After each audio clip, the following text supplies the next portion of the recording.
आगे देख लेते हैं। आगे देखिए कुछ टाइपोग्राफी के ऑप्शन है, टेक्स्ट इफेक्ट एंड टाइपोग्राफी। ये आपके पास ऑप्शनल्स होते हैं, आप इनको यूज़ करना चाहें तो कर लें। जैसे फर्स्ट करें, आपके पास ये हेडिंग है, आप कोई ब्रोशर वगैरह डिज़ाइन कर रहे हैं तो यहाँ देखिए टाइपोग्राफी के ऑप्शन है, आप इसको क्लिक करते हैं तो मुख्तलिफ स्टाइल्स होते हैं। कभी आपने किस स्टाइल में रखना है, आपने कहा इस तरह से रखना है तो ये रख लें आप। इसी तरह से आपने कहा कि नहीं भाई मुझे इसकी जो है वो आउटलाइन चेंज करनी है, देखिए यहाँ आउटलाइन, आप आउटलाइन का कलर चेंज कर सकते हैं। यहाँ देखें आपको नज़र आ रहे होंगे मुख्तलिफ, ये देखें।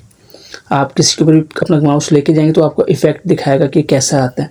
आपने कहा भाई ये कलर रखना है तो देखिए आउटलाइन का कलर ये हो गया। दोबारा इसके ऊपर क्लिक करते हैं और आप शेडोज़ होते हैं, आपने कहा इसके ऊपर शेडोज़ अप्लाई करने, देखें ना आपके शेडोज़ आ रहे हैं। मैंने ये क्लिक किया, देखिए शेडो इसके ऊपर अप्लाई हो गया। इसी तरह से हम इसके अंदर शेडोज़ हैं, अगर आपने कहा शेडोज़ ख़त्म करना है तो देखिए ये फर्स्ट इसको क्लिक कर दें तो ख़त्म हो जाएगा। आपने कहा आउटलाइन ख़त्म करनी है तो आप टाइपोग्राफी के ऊपर क्लिक करते हैं और यहाँ से देखिए आउटलाइन के ऊपर जाते हैं तो आपने करना नो आउटलाइन। देखिए नो आउटलाइन, क्योंकि अब उसका वाइट कलर था इसलिए नज़र नहीं आ रहा। आपने कहा मुझे कलर चेंज करना है तो आप यहाँ से देखें ब्लैक कलर रख लें या जो भी कलर रखना चाहें। इसी तरह से फ़ॉन्ट का कलर यहाँ पर भी होते हैं। जैसे फ़र्ज़ करें मैंने इसका, आपने ये कलर रखा हुआ है और आपने इसमें से आउटलाइन भी ऑफ़ कर दी है, ये देखिए आपने कहा आउटलाइन ऑफ़, सॉरी यहाँ पे जाते हैं, दोबारा से आउटलाइन में जाते हैं और आउटलाइन को नो आउटलाइन करते हैं। अब देखें कलर आपके पास इसका जो भी आ रहा है, आप इसको चेंज करना चाहते हैं तो फ़ॉन्ट कलर यहाँ से भी चेंज कर सकते हैं। आपने कहा इसको ब्लैक कर दें, ये जो कलर आप करना चाहते हैं वो कर दें।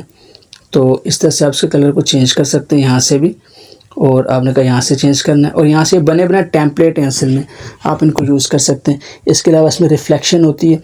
रिफ्लेक्शन का मतलब होता है कि देखिए ऐसे टेक्स्ट रिफ्लेक्ट करता है नीचे की तरफ। आपने कहा ये अच्छा लग रहा है तो, लेकिन ये चीज़ें इस्तेमाल होती हैं जहाँ पे आप अपने कंप्यूटर के अंदर कोई ब्रोशर वगैरह डिज़ाइन कर रहे हैं तो वहाँ ये इस्तेमाल होती हैं। लेकिन आपको पता हो क्या ये टूल्स आपके पास अवेलेबल हैं। इस तरह से हम यहाँ पे जाते हैं, रिफ्लेक्शंस के कुछ मज़ीद ऑप्शंस होते हैं तो आप इनको यूज़ कर सकते हैं। मज़ीद सेटिंग आप खोलेंगे तो यहाँ पे क्लिक करेंगे रिफ्लेक्शन ऑप्शंस, तो यहाँ पे देखें आपके पास ये पैनल खुल जाता है तो आप यहाँ पे एडजस्टमेंट कर सकते हैं। फ़िलहाल हम इसको नहीं देख रहे, इसको इंशाल्लाह आप अपने तौर पे देख सकते हैं। फ़िलहाल आप यहाँ से देखें जो बेसिक ऑप्शंस हैं आप इनको चेक कर सकते हैं। इस तरह ग्लो है, ग्लो के कुछ ऑप्शंस हैं,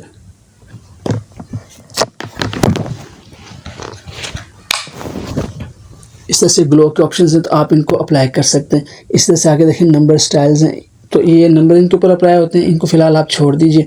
और यहाँ पे आपके पास ये कुछ ऑप्शंस हैं, ये थोड़े से एडवांस ऑप्शन है, इसको इंशाल्लाह आगे बताएं क्योंकि ऐसे ऑप्शन है जो आपके इस्तेमाल के लिए, आम यूज़र के इस्तेमाल के लिए नहीं है। इसमें थोड़े से टेक्निकल किस्म के ऑप्शन हैं तो आप इनको फ़िलहाल छोड़ दें।